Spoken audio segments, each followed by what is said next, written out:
I had this one time from Dr. Jordan B. Peterson and never actually cared much about it until I was coming up with a structure to this episode. He said that the safest place to store your wealth is in your soul, not in assets, not in the bank, not in the home that you have, because you can lose those. But if you build yourself, if you build the skills, if you build the knowledge, you can make all these other things back. All you would need would be time. So, in this episode of the 5 to 9 Job podcast, we are going to look at how the rules of betting and chance apply to the game of life, because trust me, most things we do are odds, bets, and probabilities. What I mean is that you can't really tell what will come out of a decision 100% until it has happened, until you have made the decision, until you have seen the results. So I am trying to draw this conclusion that life is a lot more like betting. Alright, maybe not, but I will explain. So let's get into the episode.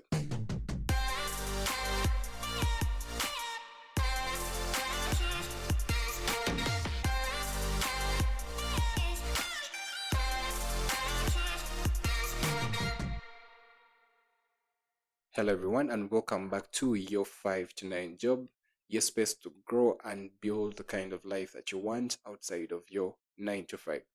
So, today we are talking about where the safest place to store your wealth is. And we started by posing that exact question. Where is the safest place to store your wealth, your hard work, your value? Is it in the bank, in the stocks, in the real estate? I would say no. The safest place to store your wealth is in you, in your reputation, in your skills, in your character, in the work that you do for your loved ones, in the service that you give to others. You are the MasterCard, you are the mega odd, you are the jackpot of your own life. And when you realize this, you start making decisions differently. And let me explain. You see, I have already coined that life is a gamble. Whether you like it or not, every decision you make is a bet. And the best bet you can make when it comes to life is to bet on you. And this is what I mean. When you are taking a risk, if you're going to take a huge risk, take it on yourself, not on someone else. Because at least then you can own the results. I only realized this not so long ago when I surmised that I was helping so many other people build their dreams at the expense of mine. The research project I was pouring nights into, and thought only to realize that it wasn't even, you know, a third priority to the person that was lead researcher. So I decided to take a few bits off the table, a few bets that I had taken on other people off the table, and then take more bets on me to take more risks that paid out more for me. I mean, if you are going to take risk, at least enjoy the upside. So my strategy has changed, and that's what I am trying to break down for you in today's episode. To play the most iterable strategy, like Jordan Peterson says, which means making decisions that compound over time, that build you up, that keep you in the game for as long as possible. This whole concept that Jordan Peterson talks about of playing the most transcendent iterable strategy is all about three things. You are going to pay a price no matter what you do. Nothing is going to be free, and at the end of it all, we are all going to die. That's the ultimate price. And then two, you always have a choice, even when it doesn't feel like it, even when you are at odds with yourself, even when you feel cornered, you can decide to act or not to act. You can decide. You still have a choice, even when it doesn't feel like it. Even when you think there is no way out of this hard pickle that you are in, there is a choice that you can make that at least tilts the scales of the odds in your favor. And then three, to look at every decision as a bet. What are the odds? Marriage, what are the odds? That job, what are the odds? That business, what are the odds? That action, that car, that response, that thought. You then realize when you build this framework that some decisions carry high stakes, and those are the ones that you should take your time with. And then the small decisions, you should attack them quick, make that decision, and then continue to do what Jeff Bezos says of, if it's a quick decision and it has small consequences, do it, fail, and then do the right thing. You just keep on failing faster than anyone else. But when you go back to these high stakes decisions, I'll give you three examples. Naval Ravikant once said that the three biggest decisions in life are: one, what you do, so that is career, mission, work; where you live, so environment, culture, the opportunities; and then who you live with, so partners, friends, community. What you do, where you live, who you live with. These decisions require careful thought because they literally shape your entire life. The odds are high, and the risk of choosing wrong in one of these literally ripples out through your whole life. And I have to preface this by saying that when we are thinking about choices, the most frightening thing is risk. And even within risk, it is actually the risk of failure. And the thing about making odds, coincidentally, is that some of them will fail, and that's okay, while the others will go through. I mean, ask any trader, any divorcee, any player of life. Failure is always a stone thrown away. A powerful strategy, like I said, is to fail fast. The goal in failing fast isn't about just failing and, being a loser all the time. It's about avoiding that sunk cost fallacy. Too many people waste years investing into things that clearly aren't working just because they don't want to admit failure. The key here is to test, adapt, move forward. Like I said, quickly. You test, if it fails, you adapt and you change strategy, you move forward. Let me give you a relatable example here. Any good team that starts a project will gather feedback in the early stages and while they are trying to work on that project. And they analyze whether it's working or not. And if it's not, they cut their losses and pivot. The same applies to life. You shouldn't keep on investing into assets that are not giving you dividends, or that are, in other words, you are failing in, but you have this sunk cost fallacy of, I have already put in this energy and I don't want to look like a failure. I don't want to look like a fool.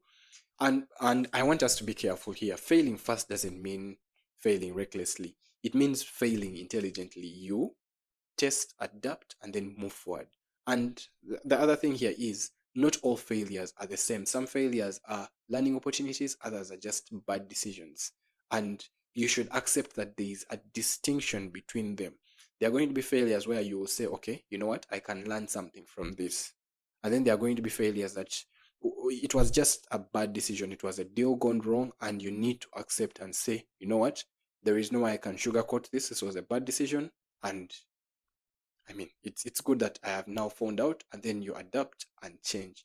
And then do not celebrate failure for the sake of it. The goal is to learn, adjust, and improve.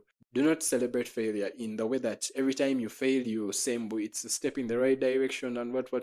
You are covering yourself with this whole facade of that, I am moving in the right direction because I have failed. Sometimes it's just a bad decision, and then you start celebrating the bad decision, which just makes you even look more of a fool, I should say. Anyway, a lot can be said about fallacies, and trust me, in this game of life, there are many, but you have to be careful. I have just talked about the sunk cost fallacy.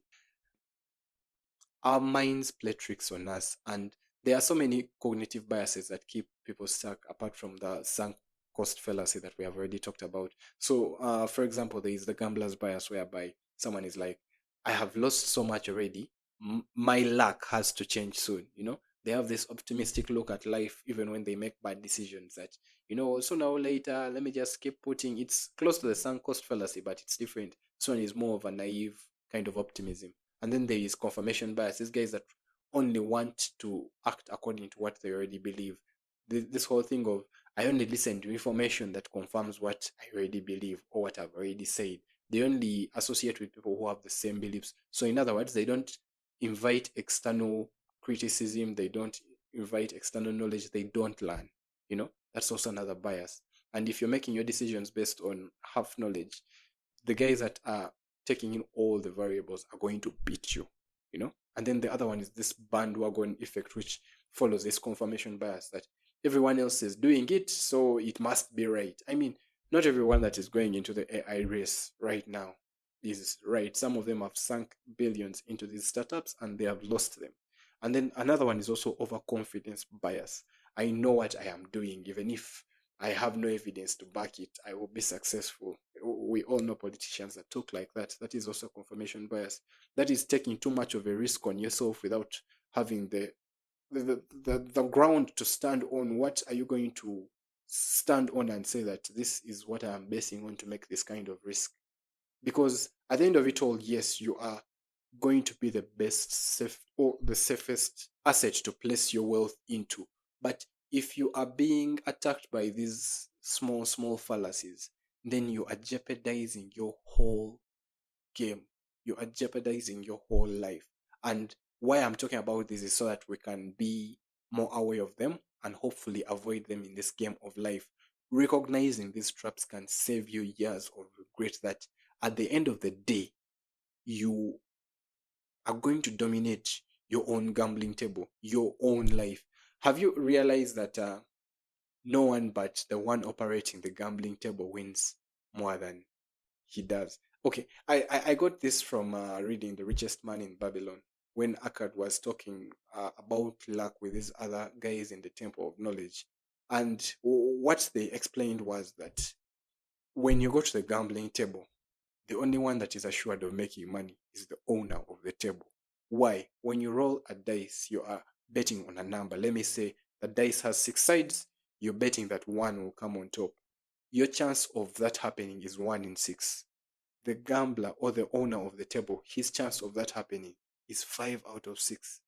So he only needs to win once, while you need to win 6 times just to make, I mean, you need to win 5 times just to make up his one. Like the odds are already against you in that kind of situation. So you need to put yourself in more situations whereby you are the owner of the table, you are the one controlling the odds. You don't have to wait for permission to take control of your life, in other words. You don't have to figure everything out, in other words. You just need to have more right things than wrong go on, to have more right decisions made than wrong, to make more right decisions than wrong decisions, in other words. And if fear is the one that is stopping you, one way I fight this is by remembering that I will never be this age again. For me to make the bet on myself, on yourself, you should remember that you're not going to be this age again. You're only going to have this chance today. So make that bet, make it count, make that bet on yourself, take that bet on yourself. That is the best bet you'll have. And that is the only way that you're going to play the most transcendent, iterable strategy. That's all from me and the 5 to 9 job. If you liked this episode, please share it with someone. Other than that, I'll see you in the next one. Bye bye.